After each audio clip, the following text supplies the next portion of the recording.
Kaleidoscope एका सामान्य माणसाचे विलक्षण आत्मचरित्र. लेखक आणि सादरकर्ते राजीव शांताराम थत्ते. एका 64 वर्षाच्या तरुणांनी लिहिलेलं हे साधं सोपं आत्मचरित्र आहे. या चरित्रात तुम्हाला तुमच्या आयुष्यात येणारे अनुभव कोणीतरी सांगितले आहे असंच वाटेल. प्रत्येकाने आपले जीवन कसे गेले ते सांगण्यात तर खरी मजा आहे. त्यात जर तुमच्या आयुष्यात आगळ्या वेगळ्या अनोख्या घटना घडल्या असतील तर ते वाचकांना नक्कीच आवडेल. मी तसाच प्रयत्न केला आहे. तुम्हाला या चरित्राच्या रूपाने एका सामान्य माणसाचे विलक्षण जीवन कळावे हाच या कॅलिडोस्कोपचा उद्देश आहे. कॅलिडोस्कोप मध्ये जसजसे रंग, आकार, प्रकार बदलत जातात किंबहुना कॅलिडोस्कोप हलवताना पुढल्या क्षणी तो कोणता आकार दाखवणार आहे याचीही आपल्याला कल्पना नसते. आयुष्यही असेच क्षणोक्षणी बदलत जाते. आपण कल्पनाही केली नसेल असे प्रसंग उद्भवतात, ओढवतात. ते सारे वाचण्यातही एक वेगळीच मजा असते. दुसऱ्याचे आत्मचरित्र वाचताना आपण स्वतःचे आयुष्य कसे गेले, कसे घालवले त्याचाही वेध घेता येतो. तसा वेध घेण्याची इच्छा आपणा सर्वांना हो ही ईश्वरचरणी प्रार्थना. अनिलचा जाहिरातींचा वाटा सिंहाचा. मी प्राध्यापकाला प्रत्येक प्रॉडक्टच्या जाहिरातीसाठी आर्टवर्क करायला सांगितले. BY पाध्ये पब्लिसिटीच्या श्री विजय पाध्ये आणि माझा भाऊ अनिलने क्रिएटिव्ह जाहिरातीतला एक महान अध्याय निर्माण केला. त्यावेळी रेडिओ किंवा टीव्हीला एवढे महत्व नव्हते. वर्तमानपत्रातल्या जाहिरातींवरच प्रॉडक्ट चालायची.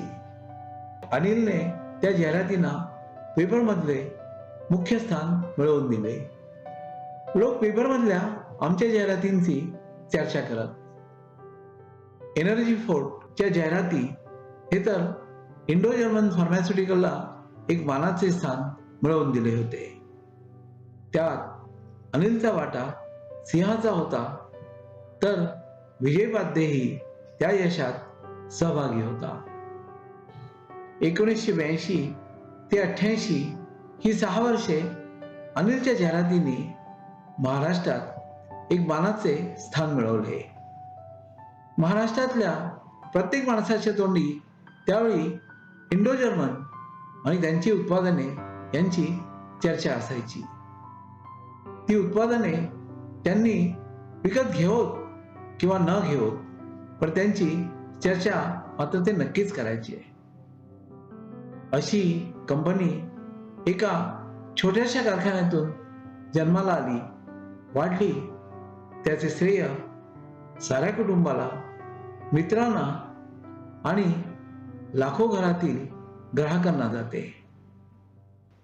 आता ही बदलापूरची फॅक्टरी विकून मला 35-38 वर्ष झाली. कोकण केमिकल्स मला वाटतं कित्येक वर्षांपूर्वीच बंद पडली होती. नानकानी नावाच्या माणसांनी बदलापूर फॅक्टरी माझ्याकडून 2,80,000ला प्लॉट सकट विकत घेतली.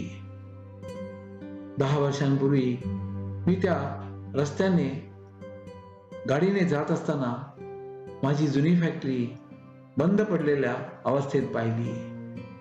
प्लॉटमध्ये माणूसभर उंचीचे गवत आणि जंगली झाडे वाढली होती. नानकानेही आता मरण पावला होता. त्याची पुढची पिढी धंद्यात पुढेच लक्ष देत नव्हती. माझ्या इंडो जर्मन फार्मास्युटिकल्सच्या बदलापूरच्या जुन्या कारखान्याची पुरी वाताहत झाली होती. सुयोग इंडस्ट्रियल इस्टेट, विक्रोळी. एक दिवस LBS मार्ग विक्रोळीहून पवईला जाताना विचार चालू होता मुंबईत फॅक्टरी घेण्याचा. बसमधून जात होतो तेव्हा सुयोगमध्ये इंडस्ट्रियल इस्टेटमध्ये गाडी उपलब्ध असल्याचा बोर्ड आणि त्यावरील जाहिरात बघितली. बदलापूर सगळ्यांनाच लांब पडत होते.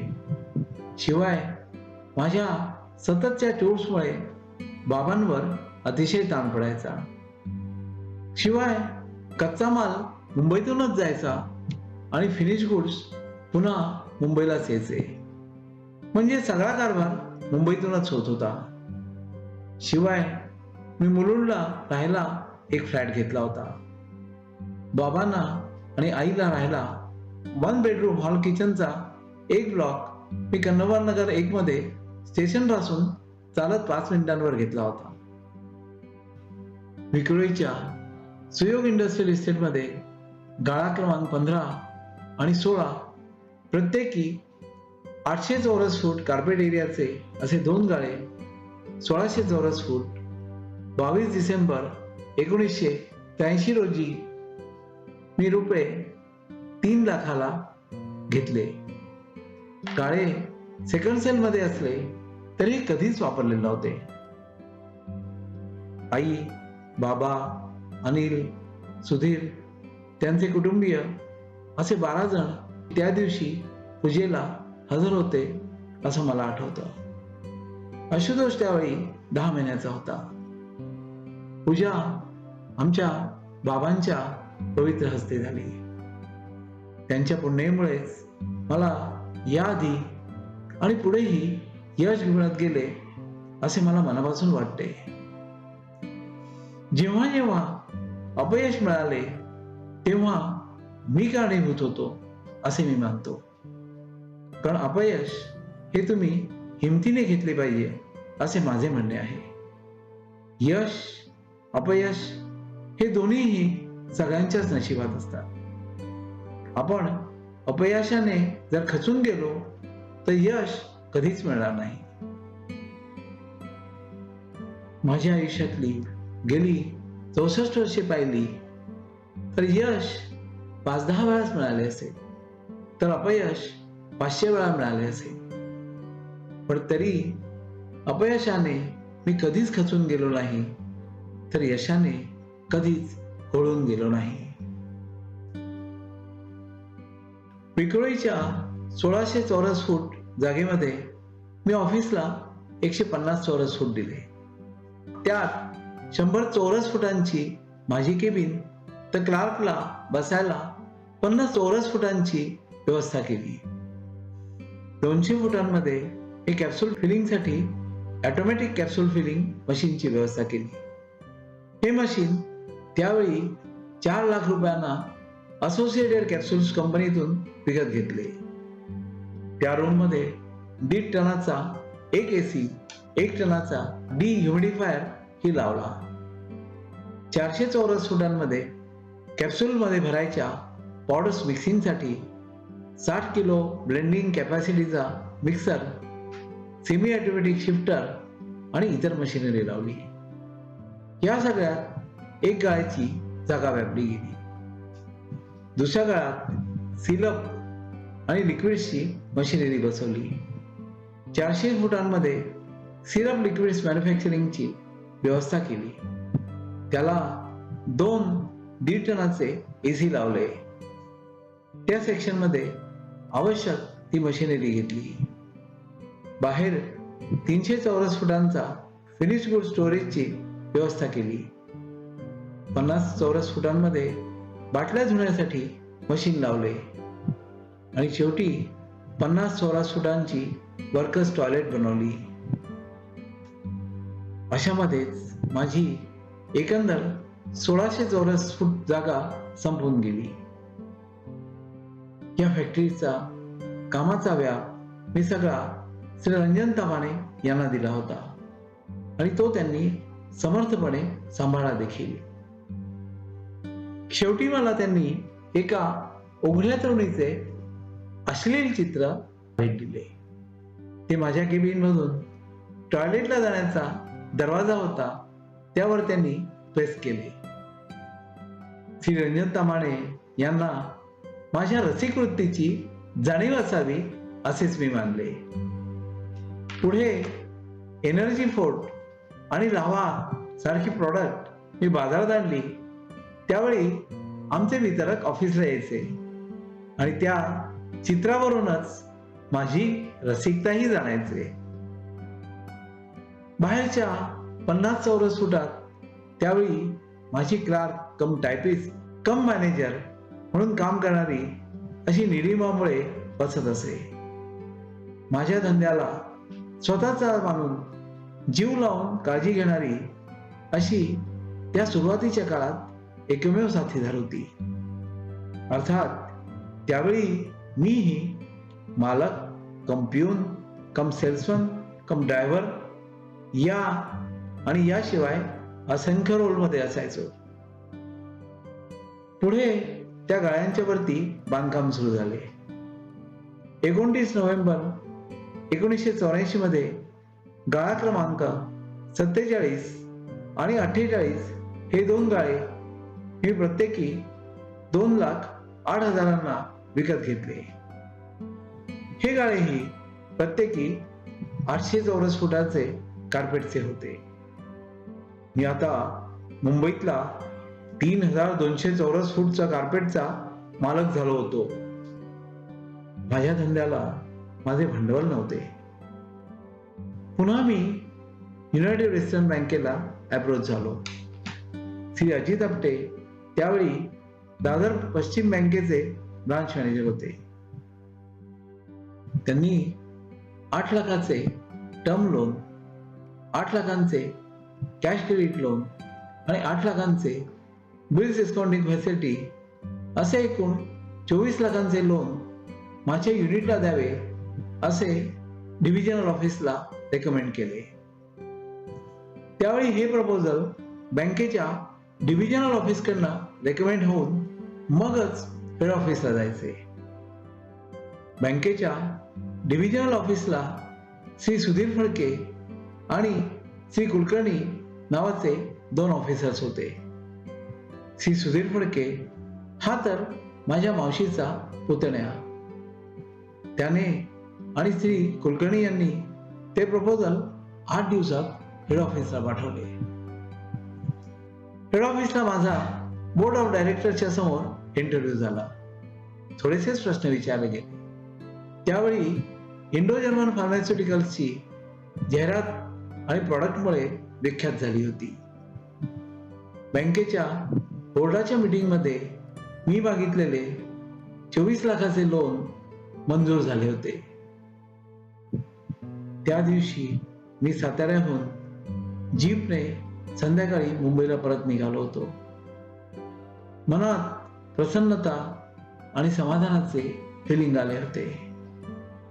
मी बाबांना, आईला, गवळणी महाराजांना मनातल्या मनात नमस्कार केला. माझ्या यशात त्यांचा मोठा वाटा होता आणि अजूनही आहे असे मी मानतो. त्यावेळी माझ्यावरची बँकेचे 24 लाख परत करायची जबाबदारी आता वाढली होती. तेही 1984 सालचे 24 लाख होते. 24 लाख रुपये बँकेकडून लोन मिळाल्याने मला खूपच हुरूप आला होता. वरचे 2 गाळेही माझ्या ताब्यात आले होते. एका गाळ्यात मी ऑफिस केले तर दुसऱ्या गाळ्यात मी फिनिश गुड्सचे स्टोरेज गोडाऊन केले. मी माझी केबिन पॉश बनवली. त्यात त्या काळाचा अपूर्वही मानला जाण्याचा असा कॉम्पॅक्टचा कॉम्प्युटर बसवला. आमच्या संपूर्ण सुयोग इंडस्ट्रियल इस्टेटमध्ये हा पहिलाच कॉम्प्युटर होता आणि त्याला रुपये 55,000 आम्ही त्यावेळी खर्च केले होते. त्यावेळी ती केवढी मोठी झेप घेतल्याचे समाधान मला मिळाले होते. त्यावेळी आधी सांगितल्याप्रमाणे प्राध्यापक मोहिनीराज सुतवणी हा कॉम्प्युटर मधला ग्रेट माणूस माझा मित्र होता. त्यानेच त्या कॉम्प्युटरवर प्रोग्राम टाकले आणि आम्हाला तो वापरण्याच्या अवस्थेला आणून दिला. आम्ही ऑफिस, फॅक्टरी, गोडाऊन सगळे पूर्ण केले. युनायटेड वेस्टर्न बँकेच्या दादरच्या सगळ्या ब्रांचच्या स्टाफला फॅक्टरी बघायला बोलवले. पिऊन पासून ते ब्रांच मॅनेजर पर्यंत सगळा स्टाफ आमची फॅक्टरी बघायला आला. त्यांनी फॅक्टरी बघितली आणि त्याचे कौतुकही केले. निलिमाने सगळ्यांचे स्वागत केले. तिनेच कॉम्प्युटरवर प्रोग्राम लावला. त्यात सगळ्यांचे स्वागतही होते आणि इंडो जर्मन फार्मास्युटिकल्सची संपूर्ण माहितीही होती. आमच्या आयुर्वेदिक उत्पादनांची माहिती होती आणि आयुर्वेद म्हणजे काय इत्यादी बरीच माहिती निलिमाने त्या प्रोग्राममध्ये दिली होती. त्यावेळी बँकेमध्येही कॉम्प्युटर नसायचे, त्यामुळे इंडो जर्मन फार्मास्युटिकल्समध्ये कॉम्प्युटर आहे याचेच सगळ्यांना कौतुक वाटले. श्री अजित आपटेंनी माझे कौतुक केले. त्या कौतुकाने त्यांचे आणि माझेही डोळे भरून आले. एका 25 वर्षाच्या मराठी तरुणाने औषध उत्पादनाच्या क्षेत्रात झेप घेतली होती. मागचा पुढचा विचार न करता एका स्वप्नांच्या दुनियेत मी ओढला गेलो होतो.